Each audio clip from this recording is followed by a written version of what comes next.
It's my favorite time. It's time for July reading wrap up. This month I read 17 books and then had a DNF on top of that I got 50% of the way through. So that is one of my biggest months I think ever. I will say 4 of those books were short stories and the rest were just regular books. Let's rapid fire through these and whether I recommend them or not. First up, we've got Will It Hurt. I gave this 2 stars, but I'm gonna say maybe because I think it was just not the right book for me. I can see why other people would enjoy it though. Next, I read a short story called The Skydivers and I'm gonna say no. This was 2 stars from me. Then I read We Were Liars, I gave it 3.5 stars and it's a yes from me. I read another short story called Small Things and I gave this one 3 stars, I'm gonna say maybe. Followed up by another short story called Good Neighbors, this was 3 stars, I'm gonna say maybe. I then read Caught Up, I was a little disappointed by this one, I gave it 3 stars and I'm gonna say maybe. Then I read The Last Flight, I'm gonna say no to this one, I ended up giving it 2.5 stars. Then I read Tourist Season by Bryn Weaver, I gave this 3.5 stars, I'm gonna say yes, I liked this more than Butcher and Blackbird. Next up, I read Dark Birch Academy, I gave this 4 stars, I'm gonna say yes, I really loved this. The Other Brother by Tierney Page, 3.5 stars, maybe. The Housemaid's Wedding, don't know why I read it, 2.5 stars, no.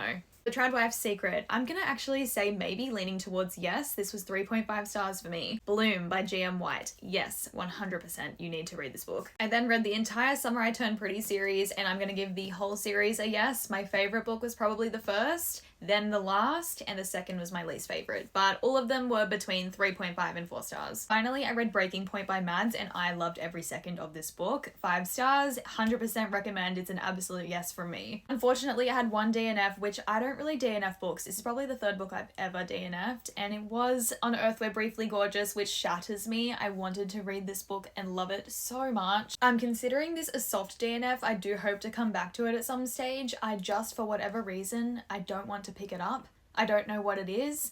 I really do like the writing. I do find I struggle understanding what's being said sometimes, but for the most part, I love books like this. So I'm not really sure what it is about this one that's not grabbing me. And that's it. That's the July reading wrap up. Hopefully next month I have a few more 4 and 5 star reads. I had a lot of average reads this month, but I'm sure it will be much better.